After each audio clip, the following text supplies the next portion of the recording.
जय संतोषी माता। मैया जय संतोषी माता। सुंदर चीर सुनहरी माँ धारण कीनो, हीरा पन्ना दमके तन श्रृंगार लीनो। जय संतोषी माता। मैया जय संतोषी माता। आपका अपने चैनल शिवा शिष्या कथा पर हार्दिक स्वागत है। तो आइए आज सुन लेते हैं शुक्रवार की संतोषी माता जी की व्रत कथा। शुक्रवार के दिन माँ संतोषी का व्रत व पूजन किया जाता है। इस पूजा के दौरान माता की आरती, पूजन तथा अंत में माता की कथा सुनी जाती है। आइए शुक्रवार के दिन की जाने वाली संतोषी माता व्रत कथा सुनते हैं। एक बुढ़िया थी, उसके 7 बेटे थे। 6 कमाने वाले थे जबकि एक निकम्मा था। बुढ़िया 6 बेटों की रसोई बनाती, भोजन कराती और उनसे जो कुछ झूठन बचती वो 7वें को दे देती। एक दिन वह पत्नी से बोला, देखो मेरी माँ को मुझ पर कितना प्रेम है। वह बोली, क्यों नहीं, सबका झूठा जो तुमको खिलाती है। वह बोला, ऐसा नहीं हो सकता, मैं जब तक आंखों से ना देख लूं मान नहीं सकता। बहू हंसकर बोली, देख लोगे तब तो मान लोगे। कुछ दिन बाद त्योहार आया। घर में 7 प्रकार के भोजन और चूरमे के लड्डू बने। वह जांचने को सिर दुखने का बहाना कर पतला वस्त्र सिर पर ओढ़कर रसोई घर में सो गया। वह कपड़े में से सब कुछ देखता रहा। 6 भाई भोजन करने आए। उसने देखा माँ ने उनके लिए सुंदर आसन बिछा, नाना प्रकार की रसोई परोसी और आग्रह करके उन्हें जिमाया। वह देखता रहा। 6 भोजन करके उठे, तब माँ ने उनकी झूठी थालियों में से लड्डुओं के टुकड़े उठाकर एक लड्डू बनाया। झूठन साफ करके बुढ़िया माँ ने उसे पुकारा, बेटा 6 भाई भोजन कर गए, अब तू ही बाकी है, उठ, तू कब खाएगा। वह कहने लगा, माँ मुझे भोजन नहीं करना है, मैं अब परदेश जा रहा हूँ। माँ ने कहा, कल जाता हो तो आज चला जा। वह बोला, हाँ आज ही जा रहा हूँ। यह कहकर वह घर से निकल गया। 7वें बेटे का परदेश जाना। चलते समय उसे पत्नी की याद आ गई। वह गौशाला में कंडे थाप रही थी। वहां जाकर बोला, हम जावे परदेश, आवेंगे कुछ काल, तुम रहियो संतोष से, धर्म अपनो पाल। वह बोली, जाओ पिया आनंद से, हमारो सोच हटाए, राम भरोसे हम रहे, ईश्वर तुम्हें सहाय। 2 निशानी आपन, देख धरूं मैं धीर, सुधी मति हमारी बिसारियो, रखियो मन गंभीर। वह बोला, मेरे पास तो कुछ नहीं है, यह अंगूठी है सो ले, और अपनी कुछ निशानी भी मुझे दे। वह बोली, मेरे पास क्या है, यह गोबर भरा हाथ है। यह कहकर उसकी पीठ पर गोबर के हाथ की थाप मार दी। वह चल दिया। चलते चलते दूर देश पहुंच गया। परदेश की नौकरी। वहां एक साहूकार की दुकान थी। वहां जाकर वह कहने लगा, भाई मुझे नौकरी पर रख लो। साहूकार को जरूरत थी तो वह बोला, रह जा दो। लड़के ने पूछा, तनख्वाह क्या दोगे। साहूकार ने कहा, काम देखकर दाम मिलेंगे। साहूकार की नौकरी मिली। वह सुबह 7 बजे से 10 बजे तक नौकरी करने लगा। कुछ दिनों में दुकान का सारा लेन देन, हिसाब किताब, ग्राहकों का माल बेचना और सब काम करने लगा। साहूकार के 7-8 नौकर थे। वे सब चक्कर खाने लगे, ये तो बहुत होशियार बन गया। सेठ ने भी काम देखा और 3 महीने में ही उसे आधे मुनाफे का हिस्सेदार बना लिया। वह कुछ वर्ष में ही नामी सेठ बन गया और मालिक सारा कारोबार उस पर छोड़कर चला गया। पति की अनुपस्थिति में सास का अत्याचार। इधर उसकी पत्नी को सास ससुर दुख देने लगे। सारी गृहस्थी का काम करा के उसे लकड़ी लेने जंगल में भेज देते।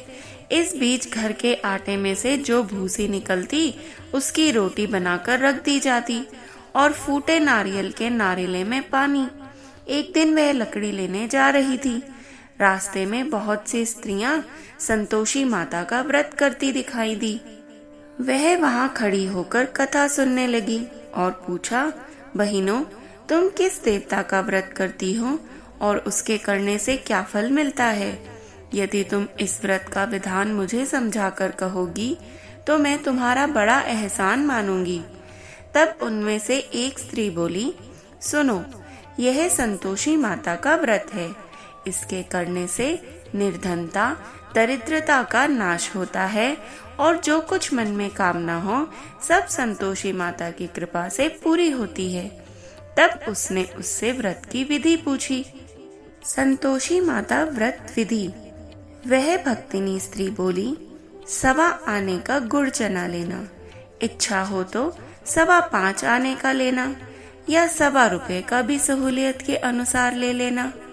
बिना परेशानी और श्रद्धा से प्रेम से जितना भी बन पड़े सवाया लेना। प्रत्येक शुक्रवार को निराहार रहकर कथा सुनना। इसके बीच क्रम टूटे नहीं, लगातार नियम पालन करना। सुनने वाला कोई ना मिले तो घी का दीपक जला उसके आगे या जल के पात्र को सामने रखकर कथा कह देना।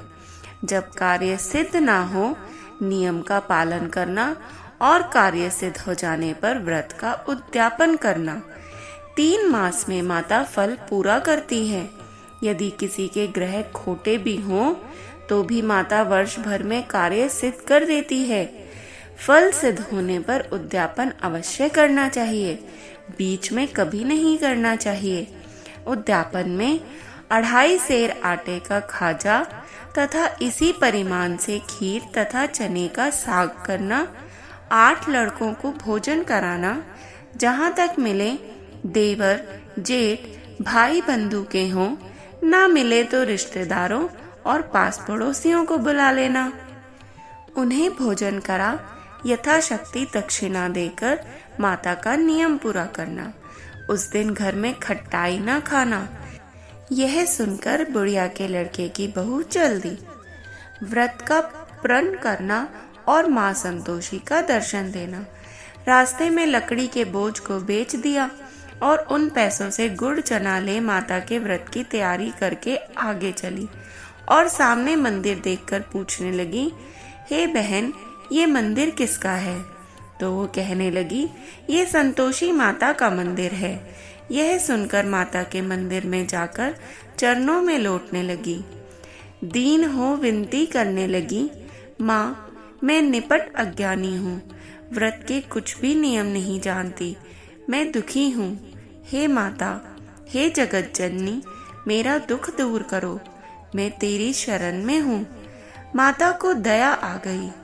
एक शुक्रवार बीता कि दूसरे को उसके पति का पत्र आ गया और तीसरे शुक्रवार को उसका भेजा हुआ पैसा आ पहुंचा। यह देखकर जेठ जेठानी मुंह सिकोड़ने लगे। लड़के ताने लगे। काकी के पास तो पत्र आने लगे, रुपया आने लगा, अब तो काकी की खातिर बढ़ जाएगी। बेचारी सरलता से कह देती, भैया, कागज आवे रुपया आवे, हम सबके लिए अच्छा है। ऐसा कहकर आंखों में आंसू भरकर संतोषी माता के मंदिर में आ मातेश्वरी के चरणों में गिरकर रोने लगी। माँ, मैंने तुमसे पैसा कब मांगा है? मुझे पैसे से क्या काम है? मुझे तो अपने सुहाग से काम है। मैं तो अपने स्वामी के दर्शन मांगती हूँ। तब माता ने प्रसन्न होकर कहा, जा बेटी, तेरा स्वामी अवश्य आएगा। यह सुनकर खुशी से बावली होकर घर में जाकर काम करने लगी। अब संतोषी माँ विचार करने लगी, इस भोली पुत्री को मैंने कह तो दिया कि तेरा पति आएगा, लेकिन कैसे? वह तो इसे स्वप्न में भी याद नहीं करता। उसे याद दिलाने को मुझे ही जाना पड़ेगा। इस तरह माताजी उस बुढ़िया के बेटे के पास जाकर स्वप्न में प्रकट होकर कहने लगी, साहूकार के बेटे, सो रहा है या जगता है? वह कहने लगा, माता, सोता भी नहीं जागता भी नहीं हूँ, कहो क्या आज्ञा है? माँ कहने लगी, तेरे घर बार कुछ है कि नहीं? वह बोला, मेरे पास सब कुछ है, माँ बाप है, बहू है, क्या कमी है?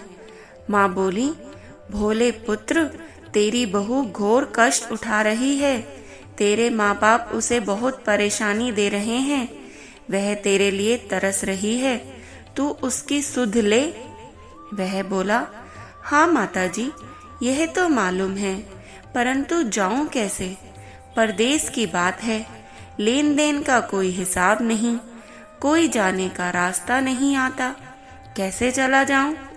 माँ कहने लगी, मेरी बात मान, सवेरे नहा धोकर संतोषी माता का नाम ले, घी का दीपक जला, दंडवत कर और दुकान पर जा बैठ। देखते देखते सारा लेन देन चुक जाएगा, जमा का माल बिक जाएगा, सांझ होते होते धन का भारी ढेर लग जाएगा। अब बूढ़ी माता की बात मानकर वह नहा धोकर संतोषी माता को दंडवत घी का दीपक जलाकर दुकान पर जा बैठा। थोड़ी देर में देने वाले रुपया लाने लगे, लेने वाले हिसाब लेने लगे। कोठे में भरे सामान के खरीदार नकद दाम देकर सौदा करने लगे। शाम तक धन का भारी ढेर लग गया। मन में माता का नाम लेकर और चमत्कार को देखकर प्रसन्न हो घर ले जाने के वास्ते गहना, कपड़ा और सामान आदि खरीदने लगा। यहाँ काम से निपटकर तुरंत घर को रवाना हुआ। उधर उसकी पत्नी जंगल में लकड़ी लेने जाती है। लौटते वक्त माताजी के मंदिर में विश्राम करती है। वह तो उसके प्रतिदिन रुकने का जो स्थान ठहरा। धूल उड़ती देख वह माता से पूछती है, हे माता, यह धूल कैसे उड़ रही है?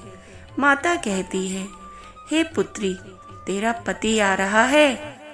अब तू ऐसा कर कि लकड़ियों के 3 बोझ बना ले, एक नदी के किनारे रख और दूसरा मेरे मंदिर पर और तीसरा अपने सिर पर। तेरे पति को लकड़ियों का गट्ठर देखकर मोह पैदा होगा। वह यहाँ रुकेगा, नाश्ता पानी खाकर माँ से मिलने जाएगा। अब तू लकड़ियों का बोझ उठाकर जाना और चौक में गट्ठर डालकर जोर से आवाज लगाना, लो सासू जी, लकड़ियों का गट्ठर लो, भूसी की रोटी दो, नारियल के खेपड़े में पानी दो, आज मेहमान कौन आया है। माताजी से बहुत अच्छा कहकर वह प्रसन्न मन से लकड़ियों के 3 गट्ठर बना गई। एक नदी के किनारे पर रख दिया और एक माताजी के मंदिर पर रख दिया। इतने में मुसाफिर आ पहुंचा। सूखी लकड़ी देख उसकी इच्छा उत्पन्न हुई कि हम यहीं पर विश्राम करें और भोजन बनाकर खा पीकर गांव जाएं। इस तरह रुककर भोजन बनाकर विश्राम करके गांव को गया। सबसे प्रेम से मिला। उसी समय सिर पर लकड़ी का गट्ठर लिए वह उतावली सी आती है। लकड़ियों का भारी बोझ आंगन में डालकर जोर से 3 आवाज देती है, लो सासू जी, लकड़ियों का गट्ठर लो, भूसी की रोटी दो, खेपड़े में पानी दो, आज मेहमान कौन आया है। यह सुनकर उसकी सास बाहर आकर अपने दिए हुए कष्टों को भुलाने हेतु कहती है, बहू, ऐसा क्यों कहती है? तेरा मालिक ही तो आया है। आ बैठ, मीठा भात खा, भोजन कर, कपड़े गहने पहन। उसकी आवाज सुनकर उसका पति बाहर आ जाता है। अंगूठी देखकर व्याकुल हो जाता है और माँ से पूछता है, माँ, यह कौन है? माँ बोली, बेटा, यह तेरी बहू है। जब से तू गया है तब से सारे गांव में भटकती फिरती है, घर का काम काज भी कुछ नहीं करती और 4 पहर आकर खा जाती है। वह बोला, ठीक है माँ, मैंने इसे भी देख लिया और तुम्हें भी। अब दूसरे घर की ताली दो, उसी में रहूंगा। माँ बोली, ठीक है, जैसी तेरी मर्जी। तब वह दूसरे मकान की 3री मंजिल का कमरा खोलकर सारा सामान जमाने लगा। एक दिन में राजा के महल जैसे ठाट बाट बन गए। अब क्या था, बहू सुख भोगने लगी। इतने में शुक्रवार आया। शुक्रवार व्रत के उद्यापन में हुई भूल, किया खट्टाई का इस्तेमाल। उसने अपने पति से कहा, मुझे संतोषी माता के व्रत का उद्यापन करना है। पति बोला, खुशी से कर लो। वह उद्यापन की तैयारी करने लगी। जेठानी के लड़कों को भोजन के लिए कहने गई। उन्होंने मंजूर तो किया, परंतु पीछे से जेठानी ने अपने बच्चों को सिखाया, देखो भोजन के समय खटाई अवश्य मांगना, जिससे उसका उद्यापन पूरा ना हो। लड़के जीवने आए, खीर खाना पेट भर खाया, परंतु बाद में खाते ही कहने लगे, हमें खटाई दो, खीर खाना हमको नहीं पाता, देखकर अरुचि होती है। वह कहने लगी, भाई खटाई किसी को नहीं दी जाएगी, यह तो संतोषी माता का प्रसाद है। लड़के उठ खड़े हुए, बोले, पैसा लाओ। भोली बहू कुछ जानती नहीं थी, उसने पैसे दे दिए। लड़के उसी समय हट करके इमली की खटाई लेकर खाने लगे। यह देखकर बहू पर माताजी ने कोप किया। राजा के दूत उसके पति को पकड़ कर ले गए। जेठ जेठानी मान माने वचन कहने लगे, लूट लूट कर धन इकट्ठा करके लाया है, अब सब मालूम पड़ जाएगा जब जेल की मार खाएगा। बहू से यह सहन नहीं हुआ। माँ संतोषी से उसने माफी मांगी। रोती हुई बहू माताजी के मंदिर गई और कहने लगी, हे माता, ये तूने क्या किया? हंसाकर अब भक्तों को रुलाने लगी। माता बोली, बेटी तूने उद्यापन करके मेरा व्रत भंग किया है। वह कहने लगी, माता मैंने कुछ अपराध किया है, मैंने तो भूल से लड़कों को पैसे दे दिए थे, मुझे क्षमा करो, मैं फिर तुम्हारा उद्यापन करूंगी। माँ बोली, अब भूल मत करना। वह कहती है, अब भूल से भी भूल नहीं करूंगी, अब बतलाओ वे कैसे आवेंगे। माँ बोली, जा पुत्री, तेरा पति तुझे रास्ते में आता मिलेगा। वह निकली, राह में पति आता मिला। वह पूछी, कहाँ गए थे?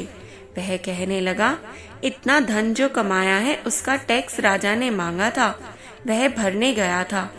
वह प्रसन्न होकर बोली, भला हुआ, अब घर को चलो। कुछ दिन बाद फिर शुक्रवार आया, फिर से किया व्रत का उद्यापन। वह बोली, मुझे फिर माता का उद्यापन करना है। पति ने कहा, करो। बहू फिर जेठ के लड़कों को भोजन को कहने गई। जेठानी ने एक दो बातें सुनाई और फिर से सब लड़कों को सिखाने लगी, तुम सब लोग पहले ही खटाई मांगना।